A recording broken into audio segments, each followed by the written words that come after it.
Well, without further ado, it gives me great pleasure to introduce Matthew West from the Information Junction. And Matthew is a pivotal figure in 4D, and he's been very pioneering. So I'm sure he's got lots to tell you, and you've got quite a long slot here, Matthew. So you'll definitely want to leave 10 minutes as part of that at the end for questions. So without further ado, over to you, Matthew. Thank you. And thank you, Wendy, for that introduction. I'm going to be talking about the basics of four-dimensionalism and the role it can support. But I'd like to start just by mentioning that the work that we're doing, as has been mentioned, has been supported. It's not just the CDBB, but the funding has come from BAYS and from the Construction Innovation Hub as well. And we're very grateful for that. That's kept us going during the last year and progressing into this coming year as well. We've just had confirmation. Okay, a quick introduction for me. I'm Matthew West. My background is originally I'm a chemical engineer. So I'm looking at how you can solve problems with my engineer's hat on. I had 30 years with Shell. I discovered recently when I was told what digital twins were, that I did my first one of those in the 1970s. I've had some 30 plus years in information management, focusing amongst other things on information quality, data modeling and for data integration and master and reference data. And I've been involved in projects in Shell, like PIPIN, which is a European Union research project, Shearwater, which was the offshore, North Sea offshore rig that I think was just recently decommissioned, and Downstream 1, which was Shell's big reorganization project when they integrated the whole of their downstream business globally. So that's across more than 100 countries in more than 100 countries. So that was a fairly significant multi-billion-dollar business improvement project. I retired from Shell in 2008 and I'm co-founder of Information Junction. And I've been a consultant with the Centre for Protection of National Infrastructure since 2017. And in that role, I've been technical lead for the National Digital Twin Programme for the last year. On the side of that, some 25 years in standards development, founding chair of Epistle, which developed ISO 15926, which was the oil industry's attempt to achieve inter-organizational data sharing and integration. A number of other standards, including ISO 8000, which is data quality. I've been involved in SC4, ISO TC 184 SC4, and the BSI Mirror Committee, and a UK expert for ISO 21838, which is the standard for top-level ontologies. And also mentioned author of developing high-quality data models. So fairly broad background in this kind of area. Okay, so just as an introduction, the presentations today should be seen as an integrated whole rather than just a collection of separate presentations. This one's an introduction to the whole and covers the information quality management angle, but also an introduction to four-dimensionalism. But it's actually the information quality management which is the motivation. So later presentations will go down through the 7 circles of information management shown here on the right, and showing how four-dimensionalism permeates these levels and what we're doing in the National Digital Twin Programme. I think it's quite good, these 7 circles. It gets more and more technical as you go down through the levels. But there's enough separation between them that you can do work independently at each of these levels and make particular points. And if you're interested in getting involved in what we're doing here, it's best to start at the top and work your way down. You know, people who get interested in the information quality often want to get interested in then following on from that in the process modeling, and then down into the integration architecture, the reference data, and the more technical data models and top level ontology work. You sort of slowly work your way down those things. Okay, so I'm going to start just by introducing what four-dimensionalism is, because it's not just adding time to 3D, and it's not even acknowledging special relativity. It's a series of commitments that characterize the top-level ontology, and it's the particular choices that are made that make four-dimensionalism distinct. So let's start with what an ontology is. There are many definitions, but my favorite is a theory of what exists. So that is the things that exist and the rules that govern them. When we look at the kinds of commitments that people make, there are more than two choices, but the two main choices that people make are between three-dimensionalism and four-dimensionalism, and these are sort of shortcut terms for them. So if we look at three-dimensionalism, this tends to work on a more linguistic, how we talk about things kind of basis. And this treats objects as wholly existing at a point in time and passing through time. And what that means is, for example, is that physical objects don't have temporal parts.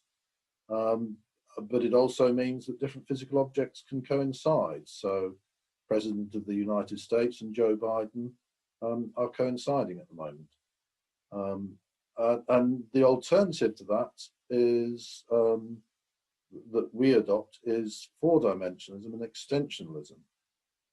Now here, the past and the future exist as well as the present, and things are extended in time as well as in space. So it's more than just adding time, it's that objects are extended in time.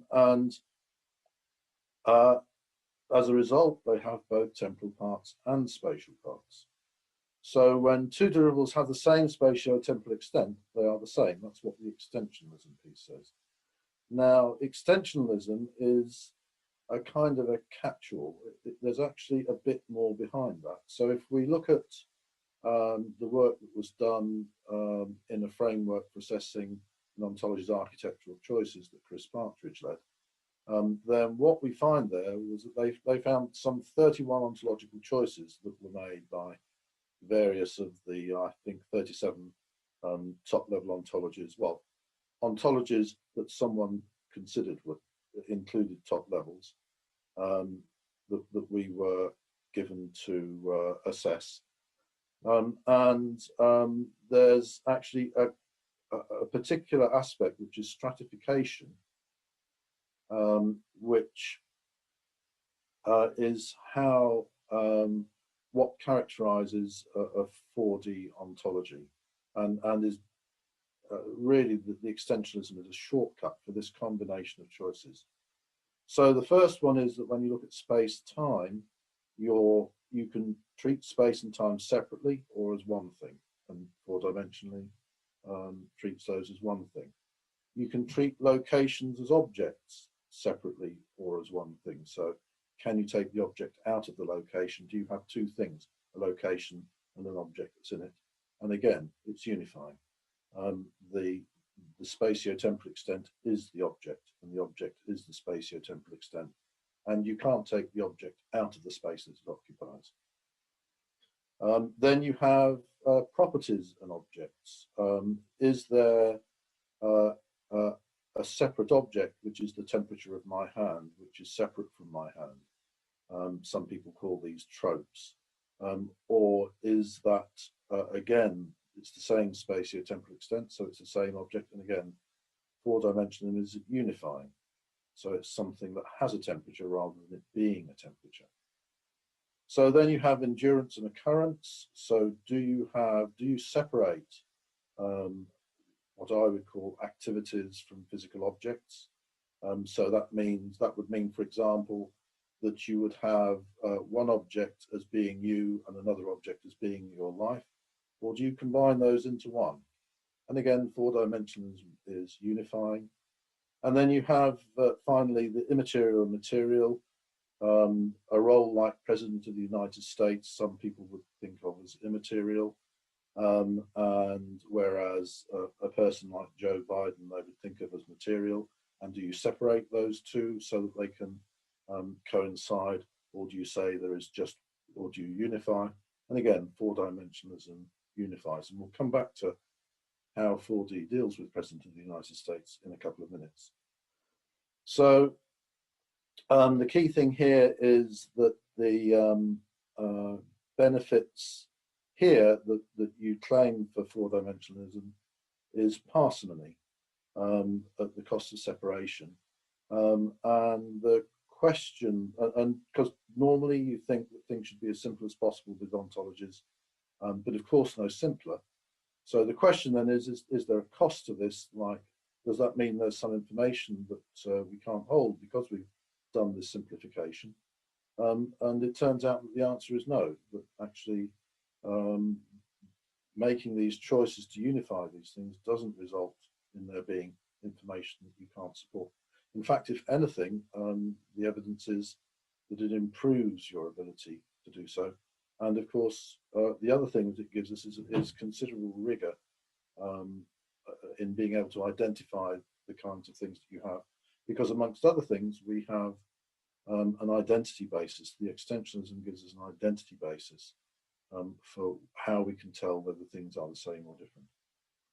Okay, so, and here's just one example about how that gets separated out. So we have what are known in the trade as supersubstantival objects, and your alternative is that you have spatial entities and temporal entities.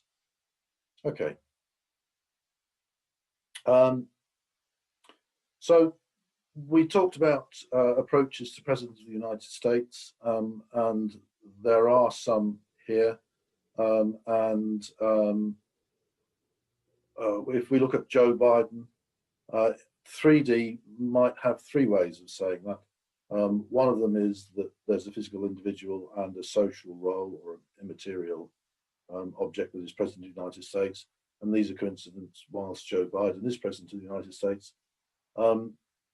You might say there's a physical object, Joe Biden, and sorry, the first was a material role, sorry. Here we have the immaterial role. And then finally, you might say there's Joe Biden and there's a class that is President of the United States, and presently Joe Biden is a member of that class. And for each of these approaches take you to different places. And the problem isn't that any one of these choices couldn't be made to work. The problem is that there is a choice, and therefore different choices can be made. That's really where the issue lies. And particularly for what we're doing, we're going to need different people in different places to be able to apply the principles that we're using consistently, so that different people produce the same answers to the same problems. And that's a key part of how you achieve consistency.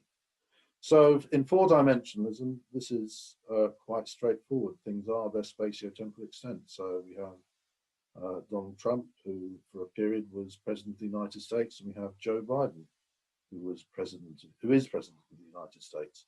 And you have the period that they were president for. President of the United States is then actually the sum of those temporal parts of those people whilst they were president. You'll notice there's a period when there's no one. Actually, President of the United States is a special case for this, because they have special rules to make sure that always is someone who is President of the United States. So the diagram there is slightly inaccurate, but the general case is that you can have periods when there isn't someone in the role. Okay, let's move on. And okay, another thing that you can find here is, okay, so doesn't this mean we're reductionist and it all ends up being atoms somewhere? But no, what you find is that when you look at what things are made out of, the things they're made out of generally have a longer life than what is being made. So you can go down through these levels, and you will have different objects with different spatio-temporal extents at the different levels, so that you can go down quite successfully and identify things. Similarly, we have we can help with identity. The ordinary sense of identity is that something has continuing identity if it replaces some of its parts, but not all of them. Here's the case of Trigger's broom, where he replaced the head and the handle successively over a number of years and kept his broom for 20 years. Of course, there were no parts of the original by the time he'd finished. And there's a more famous version of that, which is the Ship of Theseus. But it's the same principle of what it is that gives identity. And these are things that largely it turns out that you can decide, is that what you mean by what gives something identity? Is that what you were talking about? But you can set it out in spatio-temporal terms using space-time diagrams like these to see just what it is you're doing. Then another issue that you need to address is how you're going to deal with what is possible rather than what actually is the case. So what some people call counterfactuals. You can deny that these things exist, and some 3D ontologies certainly do. But we take a possible worlds approach. Sometimes this is called multiverse or pluriverse, but it's all essentially the same thing, where you allow worlds in which different events take place, with different things turn out differently. And you can track them as if they were real worlds.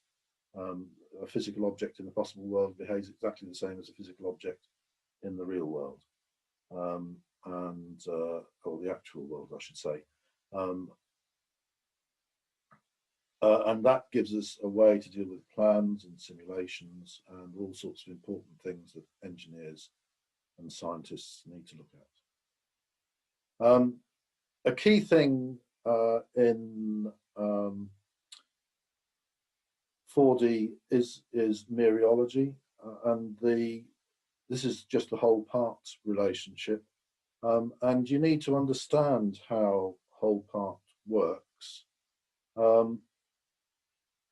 just as a basic thing. And this doesn't work quite so well in 3D, because when you have objects that can coincide, the basic rules of mereology don't work so well.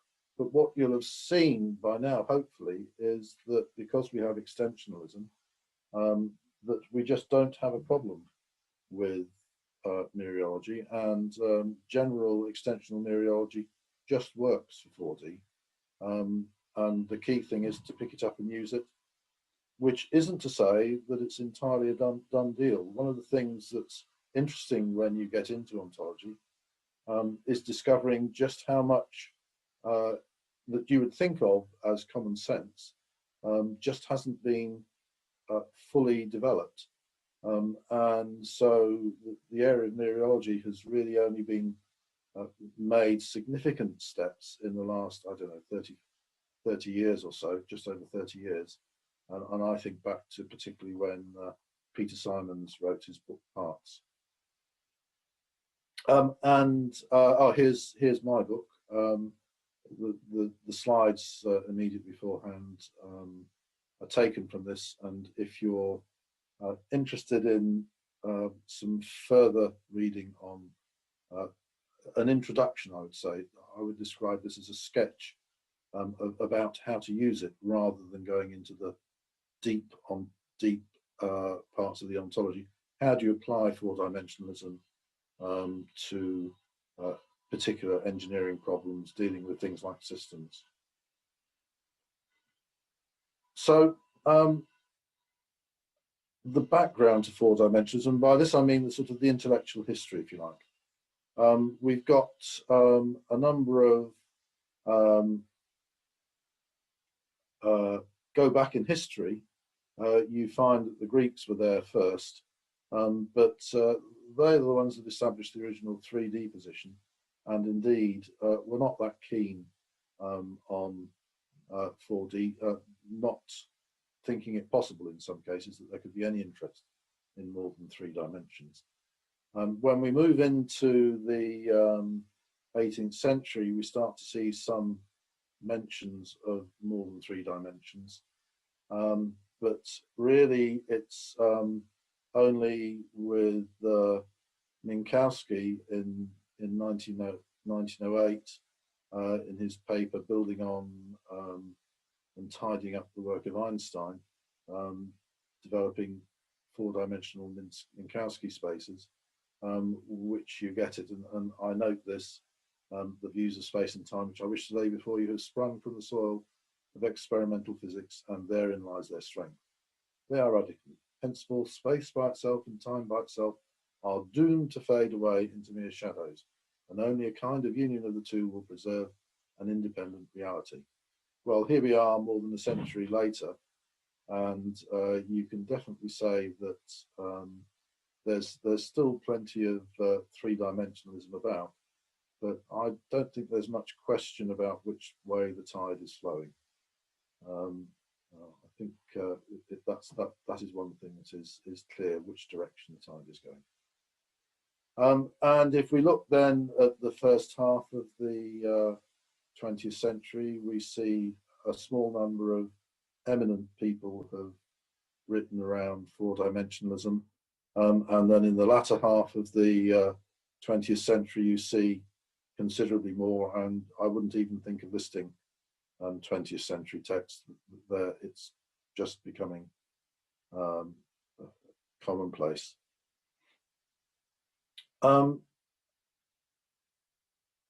So that's where 4-dimensionalism, what 4-dimensionalism is, and a little bit of its history, an introduction to it anyway.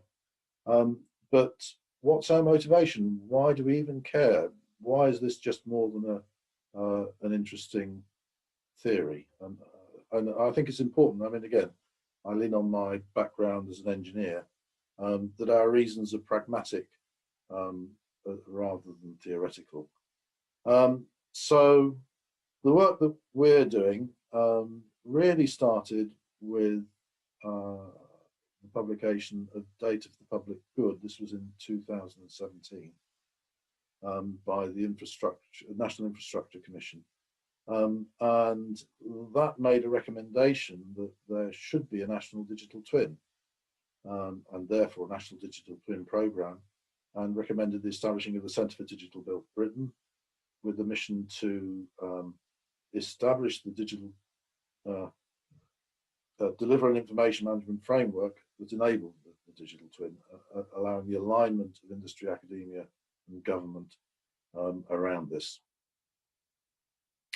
So digital twin, this is really about how you link the physical twin as well, seeing first of all the built environment as a system of systems, and at the moment these are often disconnected. They're very much in silos, the different parts, and we want to go beyond that, that we link the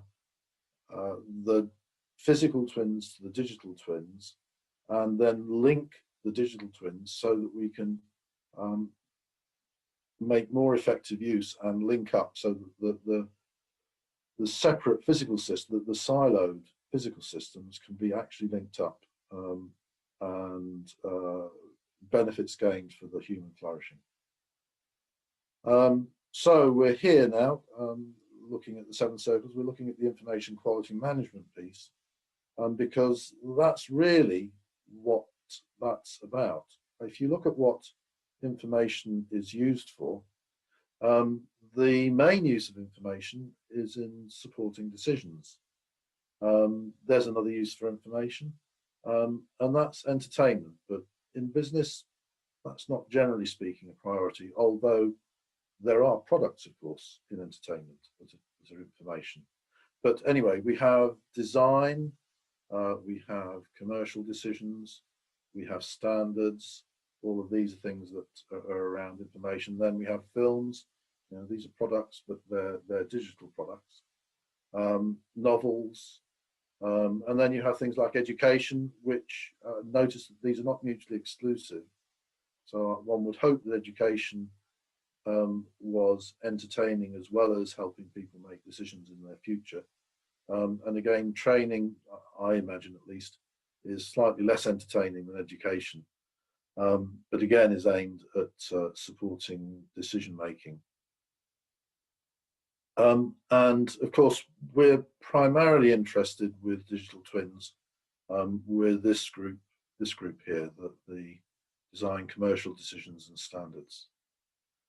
And the use of information, well, information supports the decisions, which in turn drive the way your business or organization operates. And it's about identifying business opportunities, reducing the risk of mistakes in the decisions that are made, and there are enough of those that happen, enabling you to be responsive to change, being able to spot the change sooner rather than later, and all this leading to an increased effectiveness and a reduced costs of operation. And it's impressive just how big the benefits here can be. When you look at the cost of waste that comes from mistakes being made, you only need to look at something like the Grenfell Tower disaster to see how the costs can balloon literally into billions of pounds from serious mistakes, real disasters. But there are much smaller mistakes than that. Just over ordering paper clips is somewhere in the tail of mistakes that get made.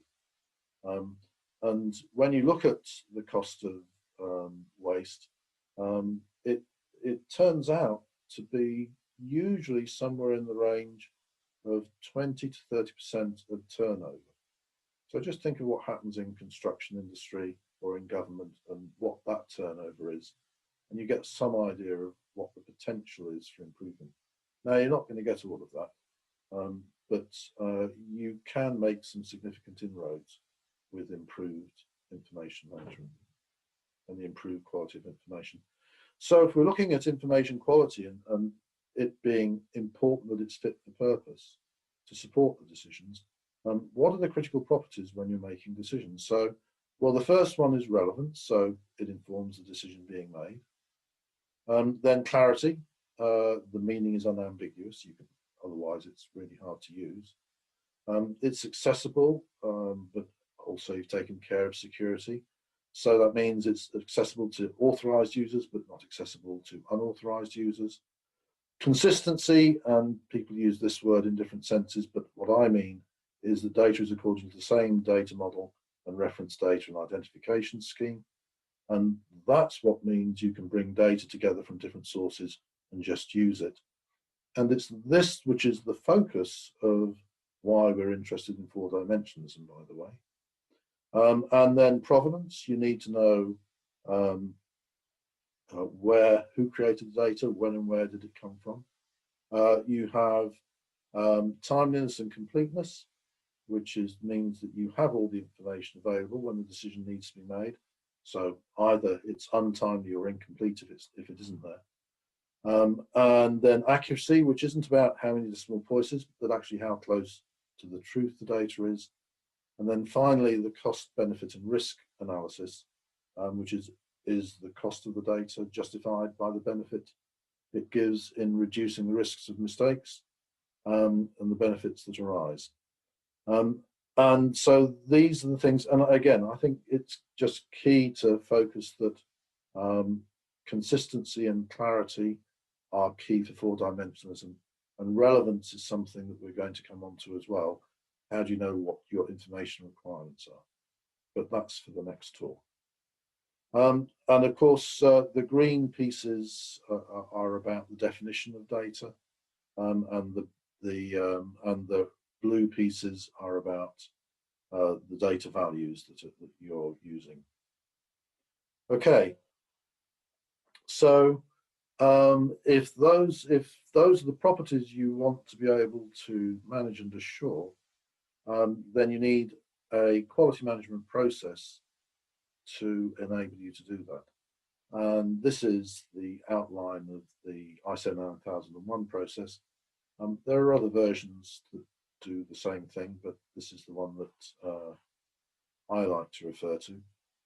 And the key thing is that there's a lot more, when you look at what people are thinking about as information management at the moment, a lot of them are really just looking at this bit at the bottom, which is the information product realization piece. And you sometimes see that embodied in phrases like life cycle management or managing data as an asset of things that you get. But if you're not careful, that's something you can build on, but what you need to add to really get your quality management system going is the management responsibility piece, which is really about governance and making sure that there is support from the top for quality management of information to be something that's considered important, which means, for example, people are likely to get tasks and targets set against information management, their information management tasks. Resource management, making sure the resources to actually manage your information are there. And here we have measurement, analysis and improvement, which is about checking when things are going wrong or you have near misses, and improving your processes for creating the information so that you don't get recurrences of those things. And that's what gets you into an improvement mindset and away from a blame mindset. And again, taking responsibility for making that cultural change is part of the management responsibility that needs to be taken. And clearly, the customers for the information need to be specifying their requirements, and it's them that you need to be checking that those requirements are being satisfied. Okay, so if you're going to do a quality process, quality information quality management, then this is the information management landscape, and what this is are the things that you need to have as resources to support that quality management process. And you'll notice that there's the core is this kind of technical piece, and that's really what we're going to be talking about today. But I do want to emphasize that none of this happens without the management and support pieces which surround this. Indeed, everything on this, I've been doing this for long enough that I've built this up out of largely my experience, but particularly on the Downstream 1 project in Shell. But it was the history before that where I found there were lots of data and information management initiatives that were happening, and they failed. They didn't fail because of what they did badly. They generally failed because one of these things was missing from what they were doing. And any one of these missing can lead to failure in an initiative. So they are all important. Nonetheless, we're focused on the information management framework, the pieces in the middle here. Although it does go beyond just what's labelled here as the information management process, because we are interested in the information quality management process and the business processes that are being supported, because that's what gives you the requirement for the information that you have. So the information management framework consists of the elements shown here: the foundation data model, reference data, integration architecture. You need a security framework. That's really part of the integration architecture. But I mention it because if I don't mention it explicitly, people ask questions. And then you need methods and standards to support those things. So development methodologies for all of the above, architecture standards for all of the above, and data quality standards, of course. So that then means that that then fed into the work that we've been doing on for the Centre for Digital Built Britain towards the National Digital Twin. And about this time last year, we were just about publishing. So in the year before that, we had been developing this document, the Pathway Towards an Information Management Framework. And it identified that we needed a foundation data model, a reference data library, and an integration architecture. So essentially what was on the previous slide, all the technical parts. And by the way, again, this was focused on the information management framework, the bit in the middle. There are other parts of the programme that are looking at what support is needed for the management and support pieces of that.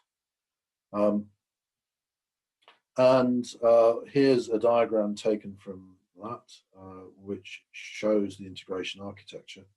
And this is worth just quickly looking at. So what you have is that data owners over on the right here, we have data owners will submit and publish their digital twins.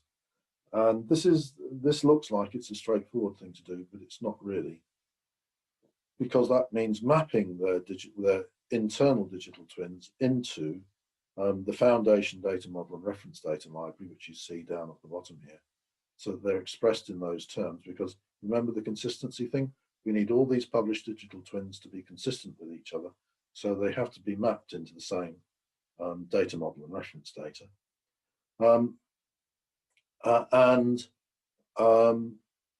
That makes them available in a catalogue, and there's a discovery protocol for this.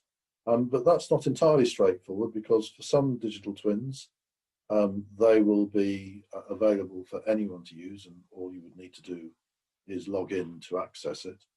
But others would need authorization, explicit authorization, and that happens up here. So the people who want to use the data need to get authorization from the data owners, and that might involve contracts, and we would hope that there would be some standard contracts that we could incorporate into the integration architecture that could be invoked by data owners. So you have authorization happening here.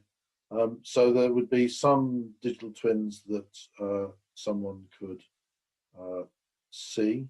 There would be other digital twins, perhaps that of a sensitive nature, that you might need to have authorization just to see that they existed. So this then, from a number of digital twins, this enables you to build up your authorized view on the national digital twin. And then we have secure operations, means that we have a secure way of then sharing that data and building what is effectively a collection of digital twins. Remember, if you take any of these digital twins, you can just stack them together to make a bigger digital twin, so that you can use the data together. Now, a key thing here about these published digital twins is the idea of quality. Remember, that's what this is all about. And we'll be taking what I call the mains water analogy approach. With mains water, when you open the tap, you can put your glass under it, and you don't think, do I need to test this water before I drink it? And we want the National Digital Twin to be the same, so that what comes into the National Digital Twin is quality assured. And if you think about it, that's quite important. And we think that it will naturally be the case, because if someone comes along and says, oh, we want to put in some data that isn't of good quality in here just because it's important for us, because a regulator has told us to publish it, that's immediately going to reduce the quality of all the other data. Just think what happens if you allow polluted water into the mains water system.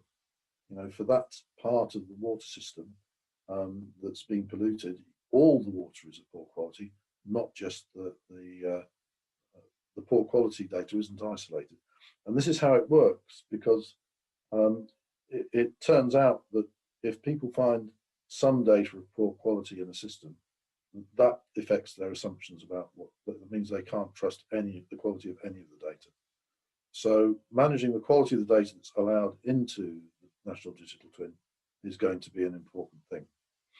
And so what we want is that your data is fit to be published in the national, as part of the National Digital Twin, is something people aspire to. So how do we do that? Well, this is the how do you eat an elephant. National Digital Twin is going to be simply enormous. But we're starting from the foundation data model, and we're expecting there'll be common reference data. This is things like units of measure.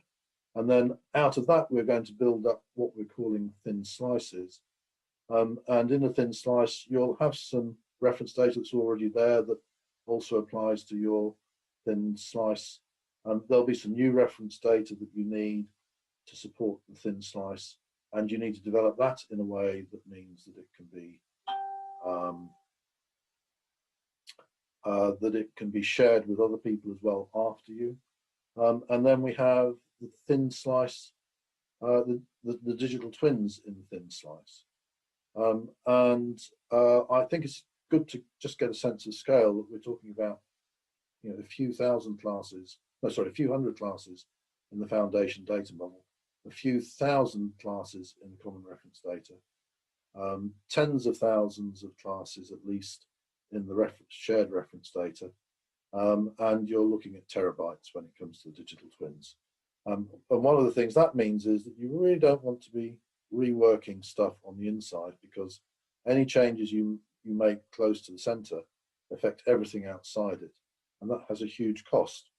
And so we're taking really great care with the foundation data model, and as we get to it, the common reference data, to make sure that we're getting the quality right before we release it to the world. Yeah, as I say, not to scale. So key thing here is that as you're developing a thin slice, it means that you can aggregate thin slices, digital twins in the same thin slice immediately. And as you develop thin slices, you will be able to share across thin slices. And that's a key thing. Okay, so just the last couple of slides now. When we were looking at,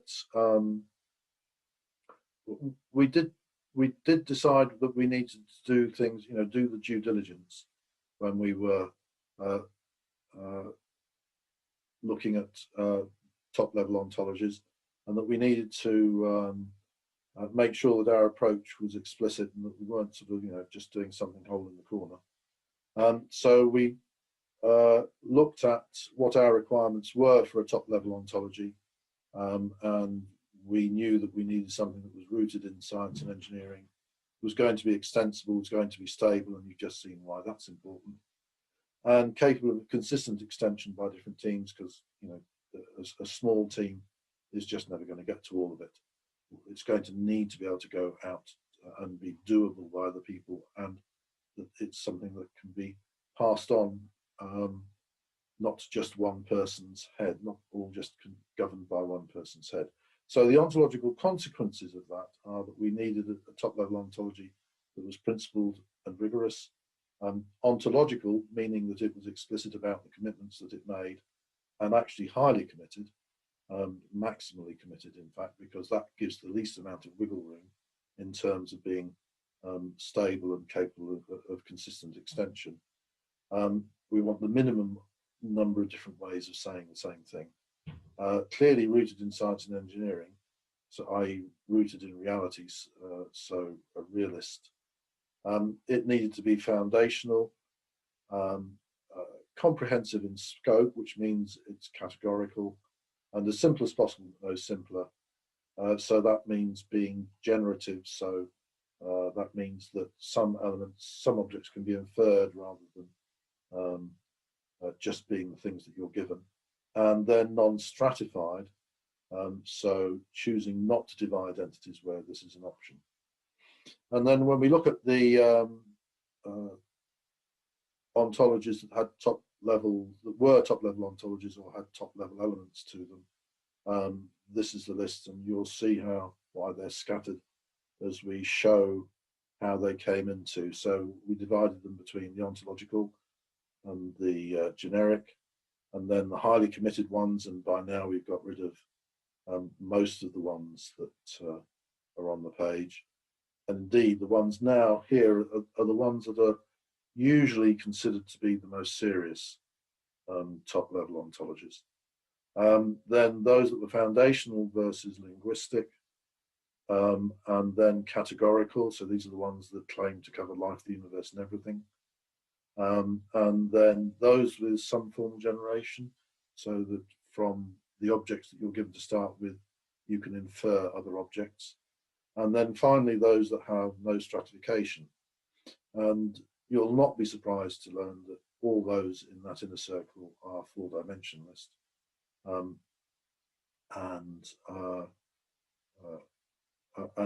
what we concluded was that we should be working on those, taking those as our start point. And just finally, we need to remember that quality is meeting agreed requirements, and they do actually need to be agreed, so that it's not just about the customer saying they want something which is impossible and the supplier struggling to develop it at an enormous cost. And that's it. Are there any questions, please? Hi, thank you very much, Matthew. That was excellent. We've got about 7 minutes for questions. There are a number, Matthew, which have appeared in the Q&A box. I don't know if you can access that. So if we go to the first one in from Neil, he asked... Okay, so can entertainment be a proxy for utility? Not well. I would say no. I think entertainment is just something different. It's what the purpose is. Is the purpose to entertain you? So, you know, games on PCs. There are whole industries around this where the information products, their purpose is entertainment, rather than their purpose being support decision making. So the utility is different. And decision making and entertainment are different types of utility. I hope that's an answer. So I'm not quite sure. Hoping to discuss more. I'm not quite sure. Okay, there's someone's going to get back to me, it seems. It's from Sean Barker. How do you assure that mappings to the digital twin are consistent? Are you proposing some like the CA XIF testing program? I'm not sufficiently familiar with that to be able to say, but there's no question that what you need to do is analysis of the source data and map it into the 4D paradigm, and that usually brings some rigor to what's happening. Well, that's the intention, that's the idea, so that you can do that consistently. We hope to do that in part by mapping to industry data models, where hopefully there is some level of consistency already achieved within industries. So Gerhard asks, what role, if any, does reasoning versus data quality play in the framework you presented? I think the answer is not a lot directly, because reasoning is really an application of what you can do. There will be reasoning related to data quality. Part of the data quality assurance, and particularly reference data quality assurance, can be supported by reasoning, and I would expect that we would do that. But reasoning is something that might be applied to the data as an end user application. If you remember the integration architecture slide, once you've collected your data, and because it is really all an ontology at one level, one of the things that you can do with it then is do reasoning over it at that level for different purposes. But that's not in the integration architecture itself. There will be formal logic, axioms and all that sort of stuff that we're developing as part of it, which would be able to be used for that. But you don't use that as for doing the data sharing and integration. Next I have Keith. Can you put the slide with all the ontologies up on screen? Yes, I can. by the way, I say all ontologies. These are just the ones from version 1. We have since found at least 10 more. And that includes things like emo, for instance, which Gerhard, I know, is involved in. And we've just, in fact, published that extension. And by the way, if the slides here are published at some point, where there were publications shown, there's a link to that publication on the slide. That's maybe worth mentioning. Now, is there a follow-up question from that? No, so I'm not quite sure why that was wanted to be repeated. From Drago, we have NVIDIA and AR/VR standards are not good enough ontologies. I'm not sure what they would be. Were they actually in here?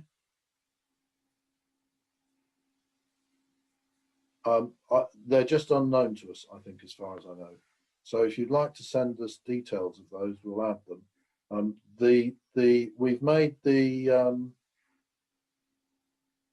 We've made this survey of top-level ontologies an open document, and as we get stuff, we will be adding to it. I can see that David is answering Andrew's query. Have you been using Allen temporal operators from SciDoc CRM and 4D-Sig? In the 4D-Sig, Chris is answering that one. That's great. Okay, I think that's got through the questions. So thank you all very much for those. I think I need to sign off now, and so that we can get on. Thank you so much, Matthew. I would say if anybody has a question that they've not been able to ask now, there will be opportunities later.